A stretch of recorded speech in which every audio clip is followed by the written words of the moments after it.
ವಿಶ್ವವಿಖ್ಯಾತ ಮೈಸೂರು ದಸರಾ ಹಬ್ಬದಲ್ಲಿ ವಿಶೇಷವಾಗಿ 2ನೇ ದಿನ ಮಹಿಳಾ ದಸರಾವನ್ನು ಉದ್ಘಾಟನೆ ಮಾಡಲಿಕ್ಕೆ ಇವತ್ತು ತಾಯಿ ಚಾಮುಂಡಿ ಆಶೀರ್ವಾದ ತೆಗೆದುಕೊಂಡು ಬಂದಿದ್ದೀನಿ.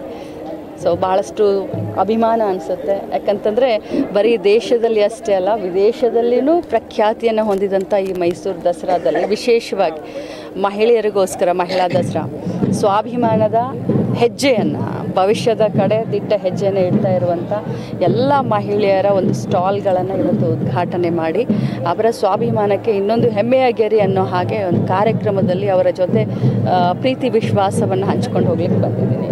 ಸ್ಟಾಲ್ಗಳಿಗೆಲ್ಲ ವಿಸಿಟ್ ಮಾಡಿದ್ರಿ, ಎಲ್ಲರೂ ಮಹಿಳಾ ಅವರೇ ಎಲ್ಲರೂ ಕೂಡ ಸ್ಟಾಲ್ಗಳನ್ನು ಇಟ್ಟಿರುವಂಥದ್ದು. ಸ್ಟಾಲ್ಗಳಲ್ಲಿ ತುಂಬ ಸ್ಪೆಷಲ್ ಇದೆ. ಒಂದು ಕಾಲದಲ್ಲಿ ಬರೀ ಮನೆಗಷ್ಟೇ ಸೀಮಿತ, ಮಹಿಳೆ 4 ಗೋಡೆಯ ಮಧ್ಯದಲ್ಲಿ ಸೀಮಿತ ಅನ್ನೋಂಥ ಒಂದು ಕಾಲ ಇತ್ತು.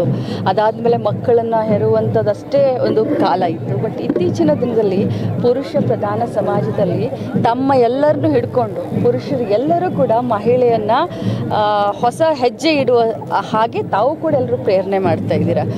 ಇವತ್ತು ವಿಶೇಷವಾಗಿ ಈ ಸ್ಟಾಲ್ಗಳಲ್ಲಿ 10ರಿಂದ 15 ಸ್ಟಾಲ್ಗಳು ಗೃಹಲಕ್ಷ್ಮಿಯ ಹಣವನ್ನು ಉಪಯೋಗ ಮಾಡಿಕೊಂಡು ಮಾಡಿದಂಥ ಸ್ಟಾಲ್ಗಳಿದ್ದಾವೆ.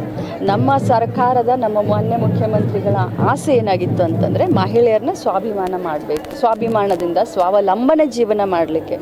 ಸೊ ಈ ಒಂದು 10-12 ಸ್ಟಾಲ್ಗಳನ್ನ ನೋಡಿದ್ರೆ ಎಲ್ಲೋ ಒಂದು ಸಾರ್ಥಕತೆಯ ಭಾವನೆ ನಮಗೆ ಮೂಡ್ತಾ ಇದೆ. GST ಸರಳೀಕರಣ ಮಾಡಿ ಅದರ ಕ್ರೆಡಿಟ್ ಬಿಜೆಪಿ ತೆಗೆದುಕೊಳ್ತಾ ಇದೆ ಅಂತ ಅನಿಸ್ತಾ ಇಲ್ಲ ನನಗೆ. ಈ ಬಗ್ಗೆ ಏನೂ ಅಷ್ಟು ಜಾಸ್ತಿ ಗೊತ್ತಿಲ್ಲ. ಕ್ರೆಡಿಟ್ ಆಗಲಿ ಡಿಸ್ಕ್ರೆಡಿಟ್ ಆಗಲಿ, ಹಬ್ಬದ ವಾತಾವರಣದಲ್ಲಿದ್ದೀವಿ, ರಾಜಕಾರಣ ಮಾಡುವಂಥ ಸಂದರ್ಭದಲ್ಲಿ ಮಾತಾಡ್ತೀವಿ. ನಿನ್ನೆ ಬಾನು ಮುಸ್ತಕ್ ಅವರು ಉದ್ಘಾಟನೆಯನ್ನು ಮಾಡಿದ್ರು. ಎಲ್ಲವೂ ಕೂಡ ನಿನ್ನೆ ಸರಾಗವಾಗಿ ಬಹಳ ವಿಜೃಂಭಣೆಯಿಂದ ಆಯಿತು.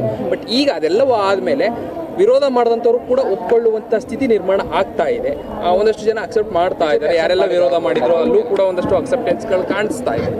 ನೋಡಿ, ನಮ್ಮ ಕರ್ನಾಟಕ ರಾಜ್ಯಕ್ಕೆ, ಭಾರತ ದೇಶಕ್ಕೆ ಹೆಮ್ಮೆ. ನಮ್ಮ ಕರ್ನಾಟಕ ರಾಜ್ಯಕ್ಕೆ, ಭಾರತ ದೇಶಕ್ಕೆ ವಿಶೇಷವಾಗಿ ಒಂದು ಮೈನಾರಿಟಿ ಸಮಾಜದಿಂದ ಬಂದಂಥ ಒಬ್ಬ ಮಹಿಳೆ ಬೂಕರ್ ಪ್ರಶಸ್ತಿಯನ್ನು ಸಾಹಿತ್ಯ ಲೋಕದಲ್ಲಿ ತೆಗೆದುಕೊಂಡು ಬಂದಿರೋದೇ ಒಂದು ದೊಡ್ಡ ಹಿರಿಮೆ, ಗರಿಮೆ.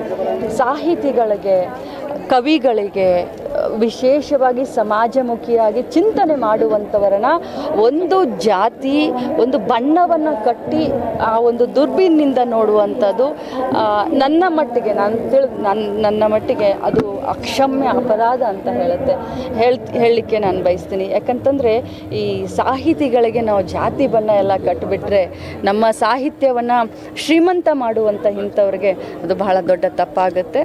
ಅವರು ನಿನ್ನೆ ತಾಯಿ ಚಾಮುಂಡೇಶ್ವರಿಯ ಸನ್ನಿಧಾನದಲ್ಲಿ ಈ ಒಂದು ದಸರಾ ಉದ್ಘಾಟನೆಯನ್ನು ಭಾಳ ವಿಜೃಂಭಣೆಯಿಂದ ಮಾಡಿದ್ದಾರೆ.